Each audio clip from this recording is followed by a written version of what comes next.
मारना ही था तो सीने पे मारा होता। हाथ पे क्यों मारा रे पुत? काश ये गोली हंस के बदले सीने में धस जाती तो एक नया इतिहास बन जाता कि कानून का रखवाला अपने बाप के सीने पे गोली चढ़ाकर नया इतिहास बना दिया है।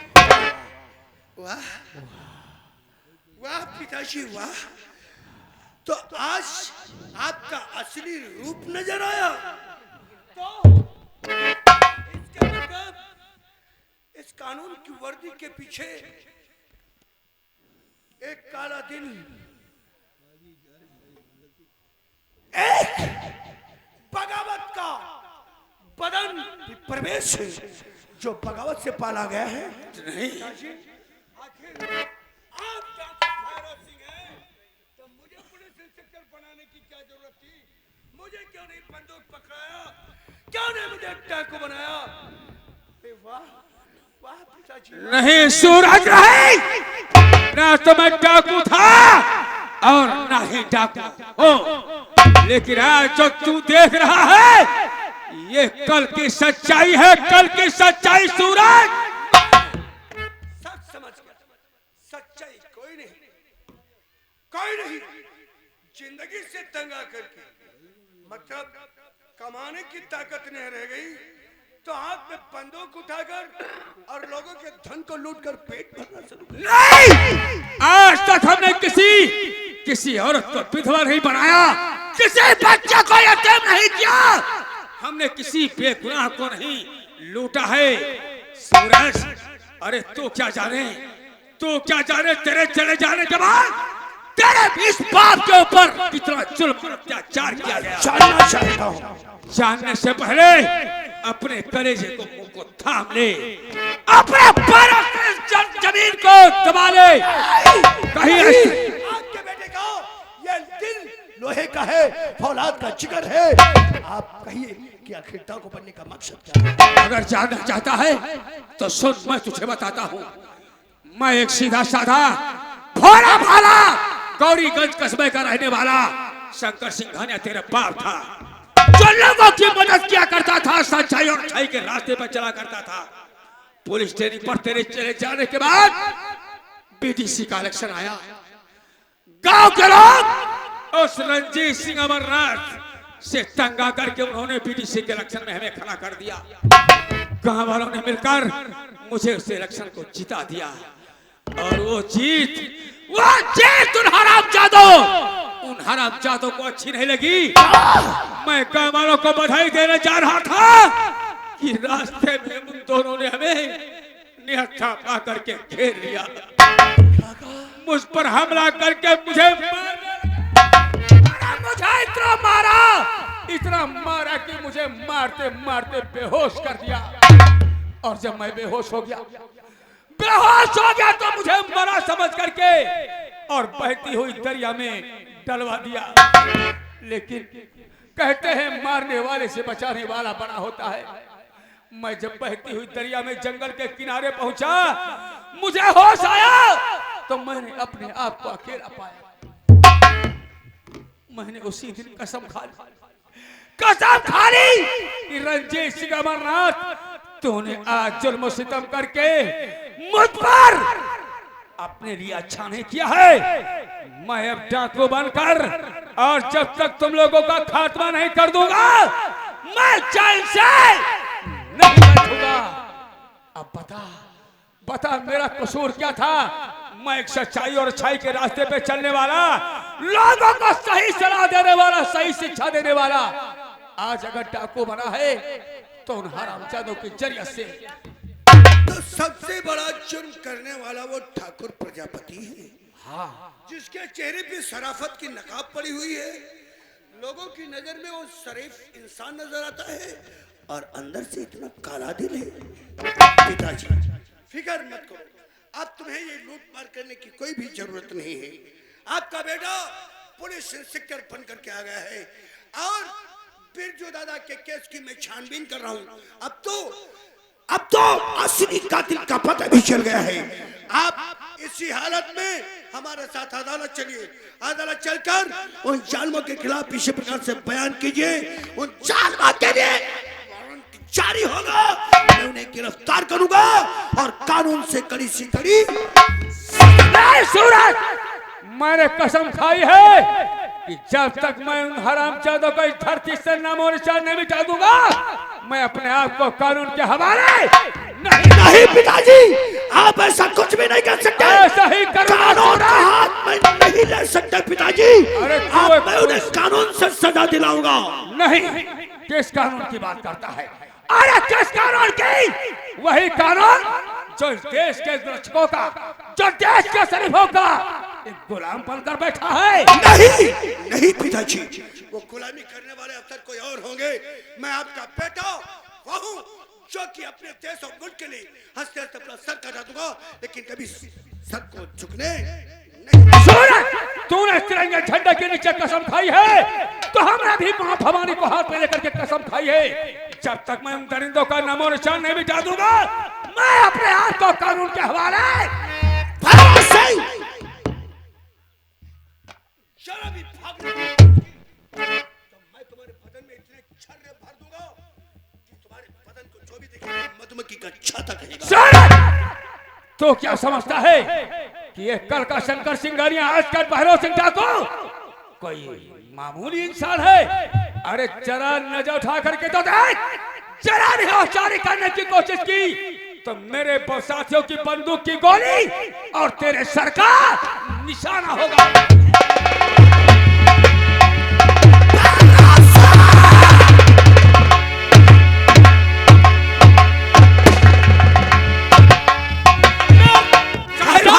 इंस्पेक्टर हमारे पीछे पड़ा है, उसकी गोली हमारे हाथों में लग चुकी है। चल भाग यहाँ से और चल करके उनको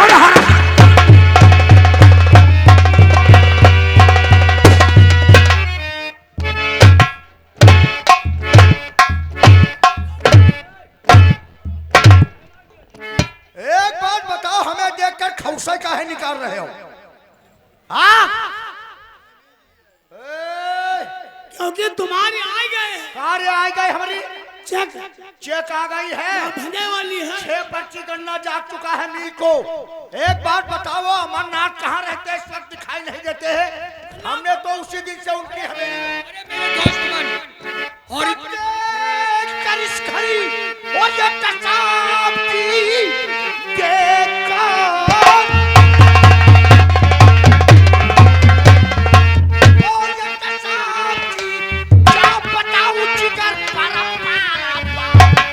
कमल पे उदासी और कहो किस लिए, कौन शतमा जिगर में करारा हुआ। मेरे दोस्त रंजीत सिंह, क्या बात, बहुत उलझन में हो? उलझन की बात पूछो तो सर पे अपने समझो, बला मर्रा रही है। क्या बात करते हो यार हमारा? मेरी बात समझने की कोशिश करो। आखिर बात वो क्या है? शंकर सिंघानिया जो बीटीसी का इलेक्शन लड़ रहा था, अरे उसको तो मारकर हमने दरिया में फेंक दिया साले को। मार करके दरिया में फेंक दिया, लेकिन उसका लौंडा वो सूरज सिंघानिया पता नहीं कहाँ पे से पुलिस इंस्पेक्टर बन करके, वो तो हमने तुमसे बताया ही था। बताया था अपने गौरीगंज थाने में उसकी जब से पोस्टिंग हुई। उससे हमारी उसकी मुलाकात हुई है, हम तो उसी दिन से उससे मिलना जुलना छोड़ दिया, क्योंकि हमने 2-4 तमाचे उसके अरे मारा तो था। मिलना छोड़ दिया, हमारी कोई रिश्तेदारी थोड़ा, हम अचानक हमारी गली की तुम्हारी हिम्मत है। अरे हटाओ सारे हिम्मत, हमारी चौपाल पर आया और आने के बाद उस केस की वो छानबीन करने लगा। अच्छा, हमसे पूछने लगा ये सब कत्ल कैसे हुआ, उसका लौंडा कैसे गिरफ्तार हुआ। तो बताया तो इधर उधर की बातें, हम तब हड़बड़ा गए। हमारी लड़की जिसका नाम है रानी, अच्छा, वो उस केस की पैरवी करने के लिए उससे कह दिया वकालत करने के लिए तैयार है। तो इसका मतलब ये जो है पैरवी तुम्हारी बेटी रानी कर रही है? रानी कर रही हो, पैरवी के साथ साथ बिरजुआ की कोई लौंडिया है जिसका नाम है सीमा। तो सीमा को क्या हुआ? सीमा इस वक्त हमारी बेटी रानी की कस्टडी में है, उसकी देखरेख में रानी है, और वो दुश्मन की लड़की हमारी हवेली के अंदर। और तुम मजबूर हो अपनी बेटी से, तो इसका मतलब सूरज के हाथ वो सीमा लग गई है। तुमने जिस वक्त सीमा की माँ को गोली मारा है, उस वक्त सीमा ने तुम्हें जरूर पहचाना होगा। इसका मतलब तो यही आता है। तो ऐसा करते हैं चलो रानी के कमरे को चुपचाप चल करके और चलकर सीमा को ही मिटा देते हैं। और यदि सीमा जिंदा रही, केस खुल गया तो जिंदगी जेल की सलाखों में होगी। तो देर मत करो, तो सबसे पहले सीमा को ही मार डालते हैं। चलो ये बात है तो चल करके फौरन उसको मिटा देते।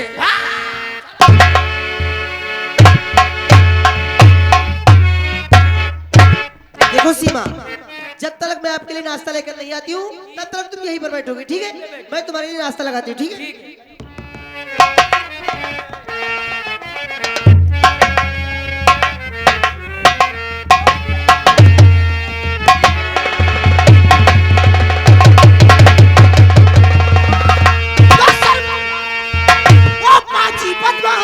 और एक अकेली लड़की पर और करते हाथ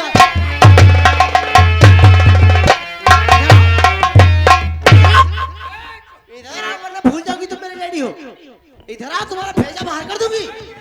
इधर आ, इधर बढ़ो जल्दी, बढ़ो ना, मार दूंगी तुम्हें, समझ में ना। नंबर 1 तो सीमा मैं तेरा बाप हूँ, ये तुझे नहीं पता। बाप नहीं, तुम हो पाप, और तुम्हारा काम खत्म। चलो मरो। ऐसा कहते हुए तेरी जुबान क्यों नहीं सड़ गई? सूरज सच कह रहा था कि गुनहगार असली तुम हो, और अब तो तुम्हें अदालत ले जाना जरूरी नहीं है, तुम्हारा यही इनकाउंटर।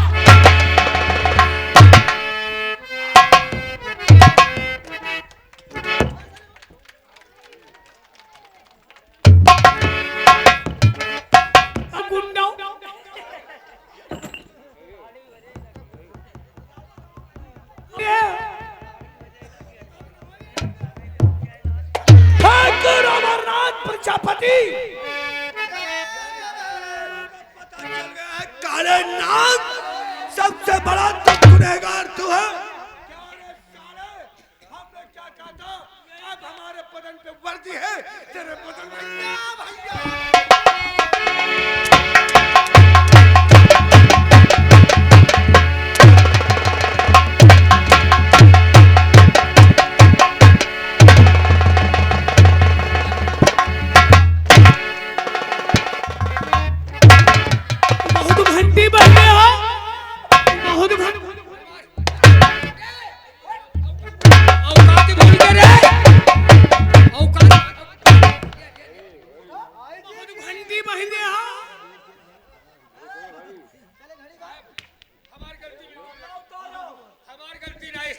ये सब दोस्ती भवा, ये सब दोस्ती हुई गवा। हमारे रणजीत सिंह की बहुत दोस्ती रहा है। हमारी चौपाल पर आके नहीं आए, कूदा हम ते कहा लाग हमें इलेक्शन लड़ी पा, हम बेलाग प्रमुख बनी पा।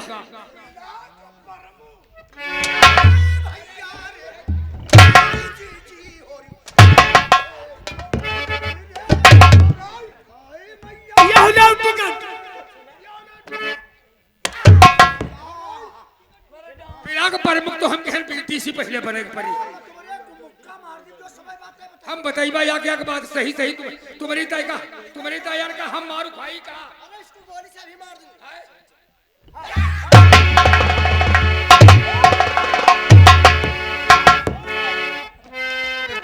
पैसा ले लो, पैसा। आजा आजा आजा, पीछे पीछे।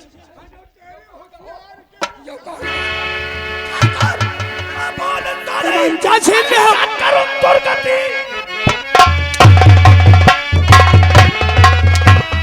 और क्या करूं दुर्गति? तूने साहिब का सज्जन छीन लिया। आज के दिन के बदले चुकावो सभी।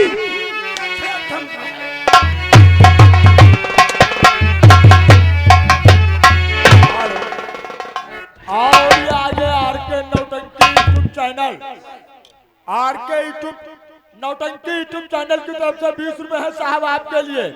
कहते ये साले दोनों एक नंबर के कुत्ता कमीना है। उखाड़ के फेंक भी आए यूट्यूब चैनल वाले गिरहा। अरे सही कीड़े की तरह साथ साथ कहीं 3 पहुंचते हैं, कहीं 5 पहुंचते हैं।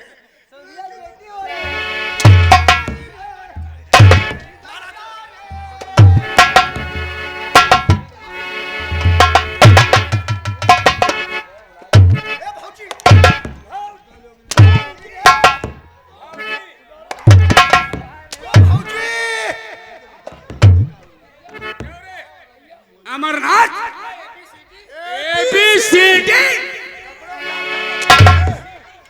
देर करने का मौका नहीं।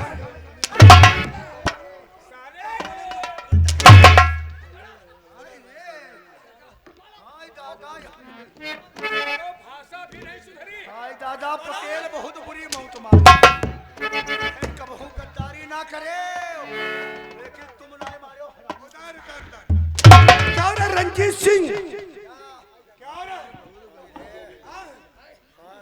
लोग अपनी किस्मत को वक्त से पहले और किस्मत से ज्यादा इंसान को कुछ नहीं मिलता। अपनी किस्मत का ख्याल नहीं किया, चुनाव में राजनीति में आ गया। पहले सारे चालो चलन को ठीक सुधारना चाहिए। चालो चलन सही नहीं, प्रमुख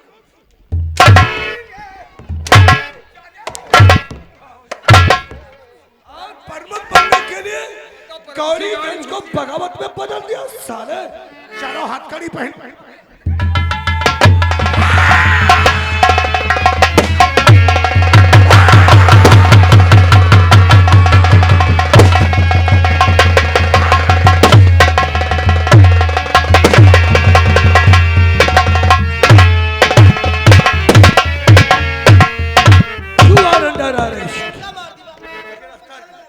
नहीं छूना नहीं पिताजी।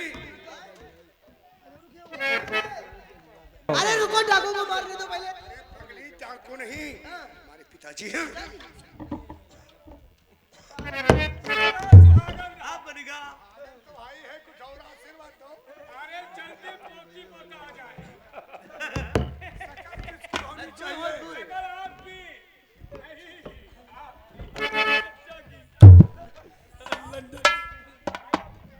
बेटे सूरज, आज मैं बहुत खुश हूँ कि हमारा बेटा पुलिस अफसर बन करके और अपने बाप के हाथों में हथकड़ी फिर पहना करके अपने फर्ज और कानून को अदा कर दिया। कानून कभी रिश्ता नहीं देखता है। चलो हाकिम के सामने सच्चाई पेश करो। आज मैं वादा करता हूँ आप लोगों को जल्दी से रिहा कराकर और एक ईमान की दुनिया में समझ। चलो। हाँ हाँ रानी कहो। ए रानी, अब तो पापा क्या कह गए हैं कि बहुत जल्दी कोई खिलौना होना चाहिए। इसलिए क्या होना चाहिए? दोनों किसी का नजर नहीं